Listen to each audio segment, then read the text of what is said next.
Okay, cool. Yay, we're recording. Yay! Now we can both I'm go, always excited when it works. right? And not just that, it's like, let's take a moment, because like we were in conversation, and then it's just like, no, people are watching. Oh my gosh, I know. And I've gotten really good about not worrying about what other people think about my process, so That's awesome. I'm cool with that. Yeah, that to me is like, that's all that matters. Yeah. That's like the holy grail, right? The holy grail. Yeah. Okay, so people have been asking me, what is the experiment? Can you?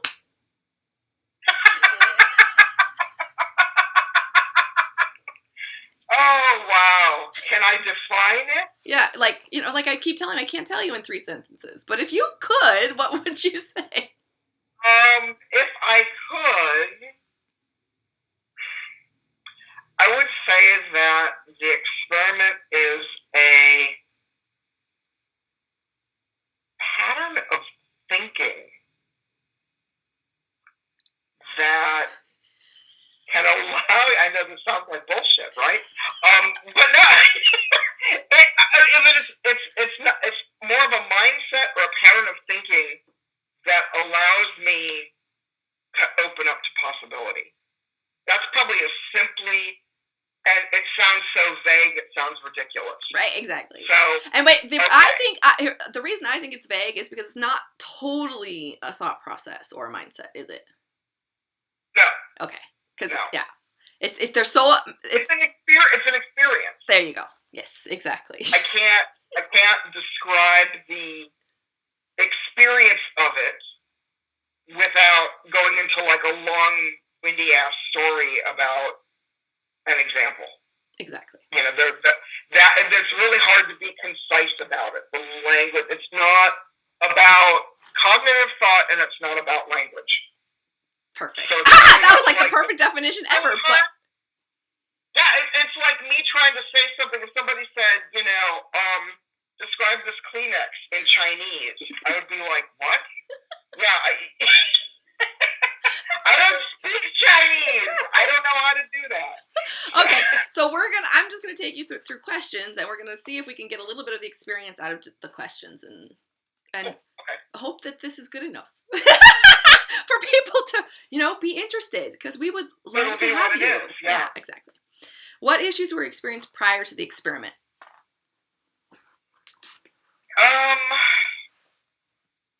Oh, fuck that question. Even though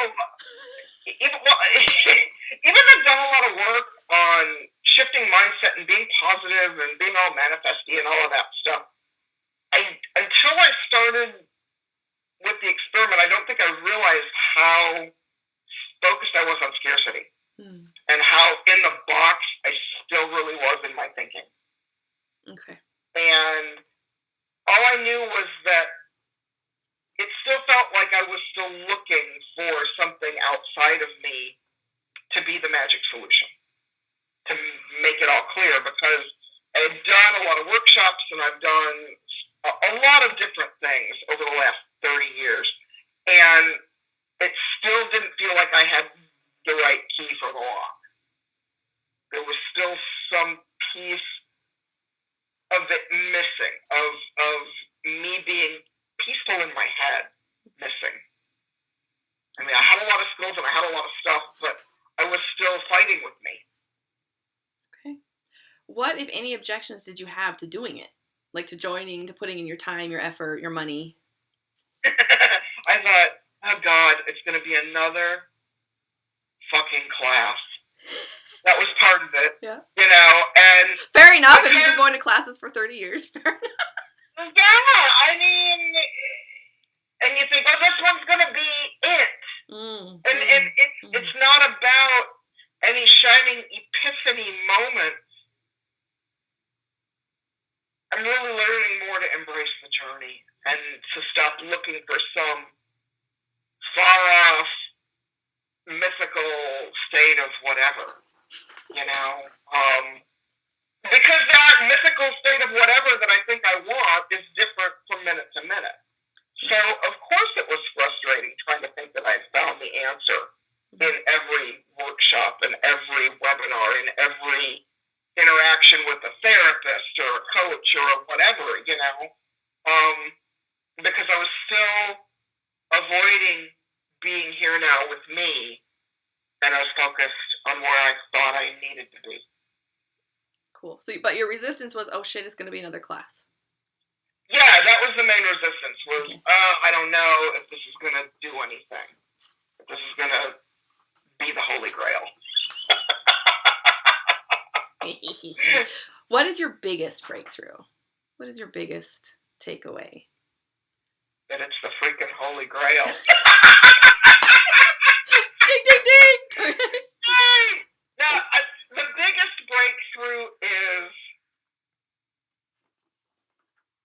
that literally, no matter what is happening with me, and no matter where my head's at, where my emotional state is at, what I'm doing, that I'm okay.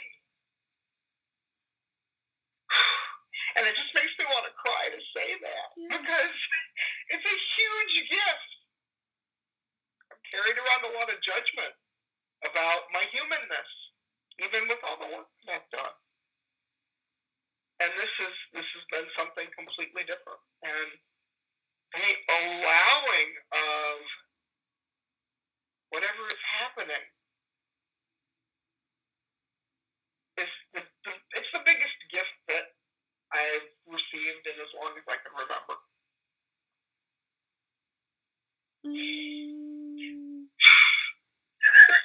It's a big deal. It's a big deal. I'm receiving this just right now. Yeah. I'm so glad. All this seeking forever. I'm 53 years old. All the seeking has been about wanting just a moment of peace in my head. And this has been the most powerful way to get that. And I want to say and hold on to it, but that's not the language that I want to use. The language that I want to use is I spend more time in that space. Mm-hmm. I spend more time in that space, and I'm learning that it fluctuates with what's going on. What that looks like changes from one minute to the next. Not expecting permanence. And exactly. Yeah. Exactly. Yeah. Cool. And there is no magical, mythical, end-all, be-all, whatever. That thing that I always thought was out there on the other side of the class or the webinar or whatever is right here. Beautiful. I love it. How long did it take you to trust the process? I mean, I know it's hard to put a time, but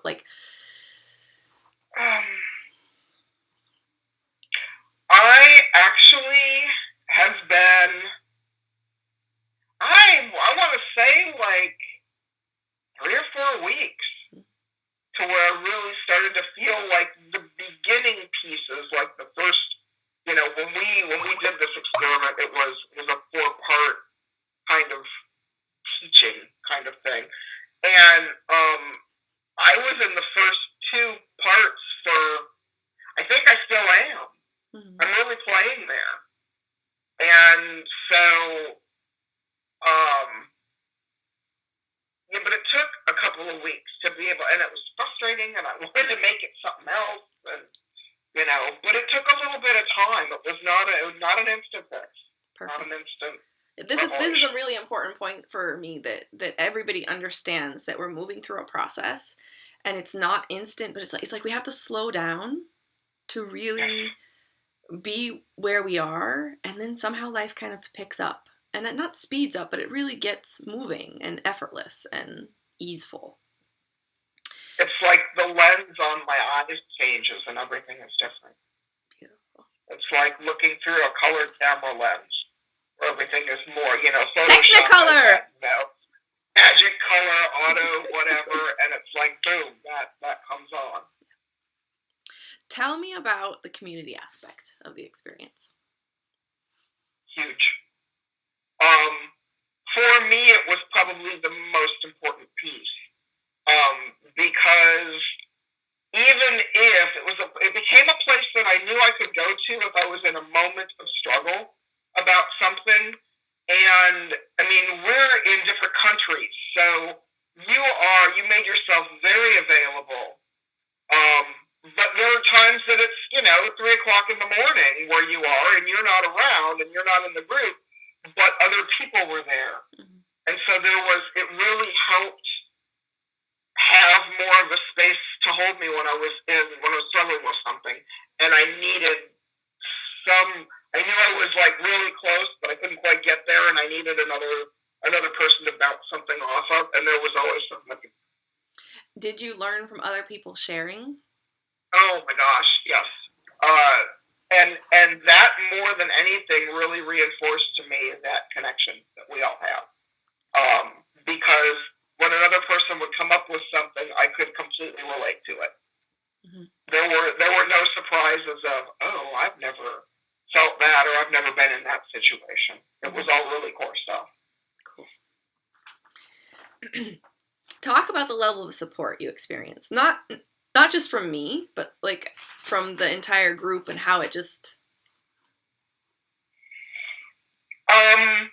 It was another wonderful... I'm really blessed to have a couple of different places like this, but it was a really safe, amazing space where there was never any judgment. And the only judgment that was brought to the table was the one that I was carrying over my back. Sometimes I would bring my own judgment, but nobody else ever judged me. And so with that level of community support, what helped me learn how to let go of some of those judgments was to experience people that I had never met before in countries all over the world accepting me and not judging me. Mm-hmm. Just because that was kind of one of the rules, And the people that are attracted to this sort of thing are not the type of people that are going to bash somebody else. So we were all there for the same kind of purpose. We were all really wanting to be more us. And how can you not support somebody that wants to do that? It doesn't cost me anything. In fact, it makes my life richer to help somebody do that. Mm. And so that is kind of what I experienced and what I've been able to try and give back. Cool.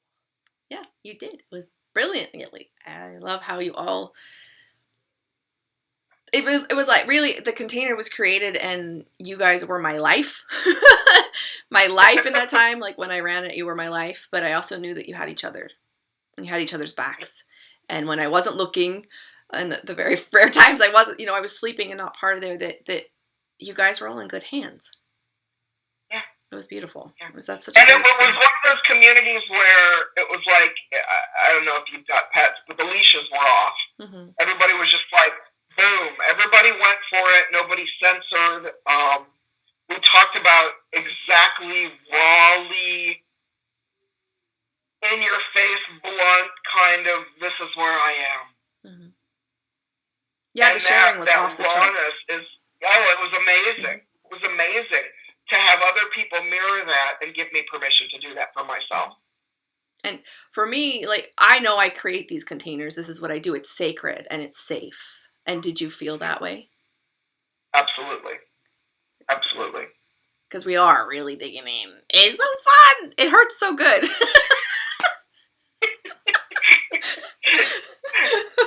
It was so funny. I mean, there would be stuff where I would be like, oh, screw that. I don't want to own that. And then I'd sit with it for a couple hours and I'd be like, all right, let's take a breath, take another look, open up a little more, be a little more willing, be a little more open. Okay. Was there space for when you weren't open? Yes. Mm-hmm. Yes. You didn't have to hurry. No, I didn't have to push. I didn't have to go. I didn't have to do anything at anybody else's pace. I didn't feel pushed. I didn't feel like I was on a runaway train. I was completely in control of my process, not like, that's a bad, it's not bad, it's the wrong words.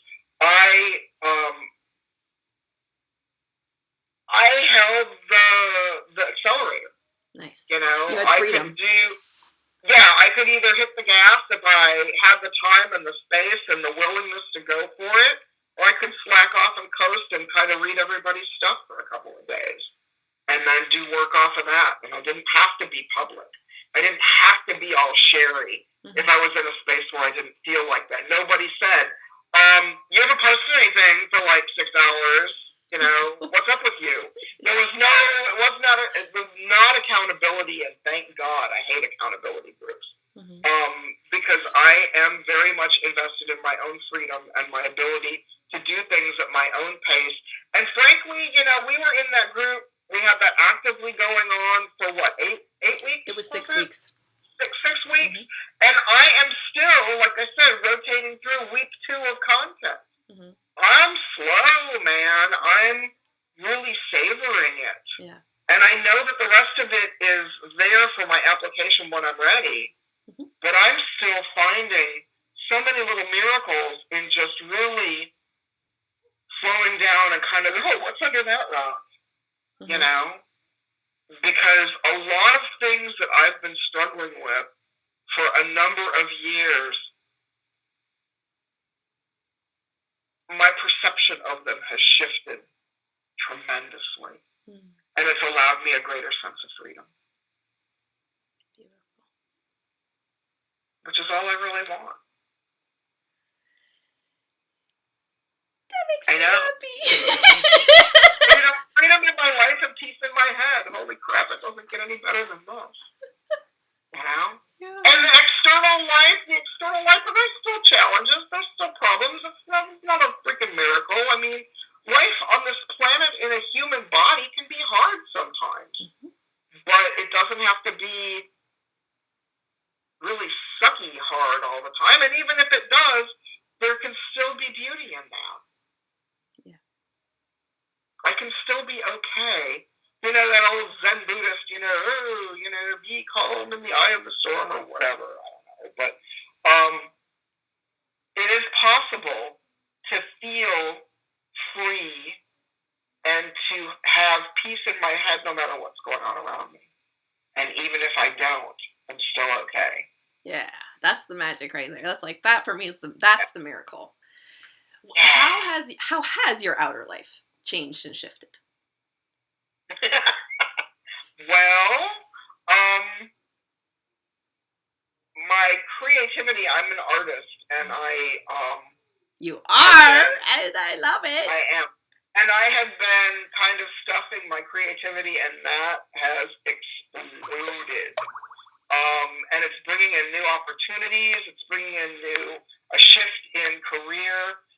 Today is my last day at my safety net job. And I don't know what the hell I'm going to create, but I'm really excited about it. And I know that it's all going to be okay, even if it's not. And I've not stepped off the cliff in this mental and emotional space ever. And people are like, what are you going to do? What are you going to... I don't know. It's Friday. I don't know what's going to happen tomorrow. And I'm increasingly okay with that. And whatever I choose to build intuitively from where I'm at today will happen. And it'll be awesome because I won't be compromising myself for some illusion of security or some illusion of safety or some striving for some external thing that I think I need to feel okay. I've already got my magic pack. I carry it with me wherever I go. And it's all just about experiences. Isn't this interesting? You know? My relationships, my ability to trust my intuition and my ability to be present and more real in my relationships has really increased. My boundaries are off the charts. I know now with certainty whether something is okay for me or not okay for me. And so there's none of that waffling, and I don't agree to stuff that's not going to work for me. That's huge. That's a big deal. And I don't compromise that stuff. But it's weird. It's not like I don't compromise what's important to me for me, but I don't think that's got to be everybody's thing. I don't try and shove my way down people's throats anymore, which is pretty awesome. That's funny. You know, it's like Craig says, I'm 1,000 times funner to be around. Yes! Yes! And I was fun before! Me too! I'm a fun squared now. Exactly. I'm a freaking one-woman amusement park, you know? That's perfect. Oh, that's perfect. Okay, I'm going to stop recording and we'll still